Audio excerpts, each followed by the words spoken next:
I don't think of myself as someone who can paint. So that's why I quit art school, because you cannot go to school to become an artist. I've seen some of the stuff you did before prison. It would be interesting to see something you did in prison, because you and me talked about how an extreme situation it was for you. My whole process of creating is based on being away from people. Yeah. I think this was the nice one. last one I did before I went into prison, maybe. Yeah? I'm not certain of this. Yeah. Gall rarely shows anyone his paintings. He doesn't sell them, and he hasn't shown them publicly since 1993. So after days of asking, he finally let us take a look.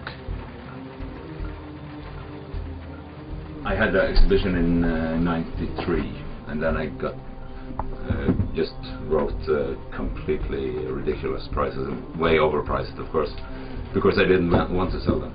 And there were this person that wanted to buy it anyway, and I said, of course, that yeah, no, I've already sold it. So he didn't get it, so I've hidden them away since then.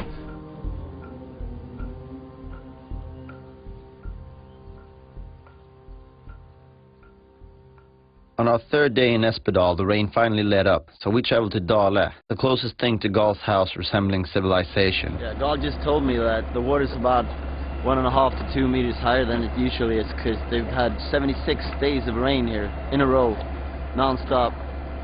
I made several phone calls to everyone from reporters to local police, trying to get anyone to comment on Gall. I was met with excuse after excuse. It seemed like the whole town was afraid of him, until I finally convinced one journalist that had followed his case since the beginning to give me a brief interview.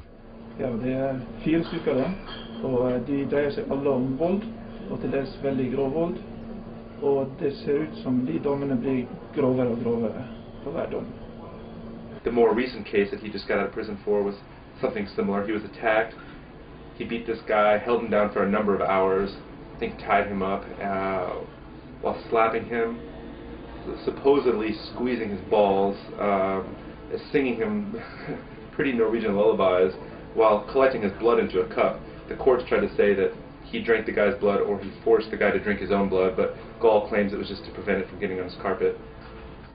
All of them has been acknowledged as self-defense, actually. So, and but that I've crossed borders.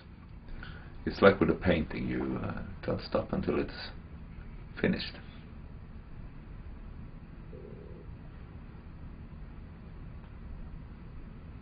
And do you think your punishment methods have been effective? Of course, these people aren't going to attack you again, but do you think you removed the sickness from their mind that would allow them to do this in the first place?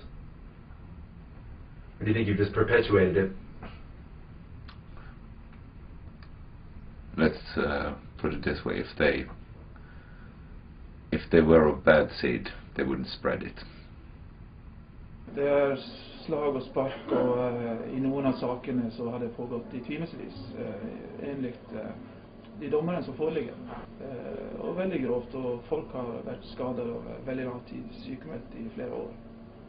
Slaget ned sine offer, og siden fortsatt mishandlingen mens de er ute av stand til å forsvare seg. I flere timer i noen av de tilfellene. Det står i det. Just by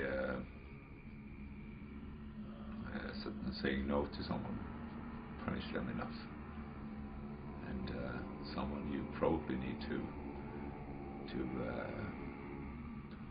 cut to small pieces and sew back together.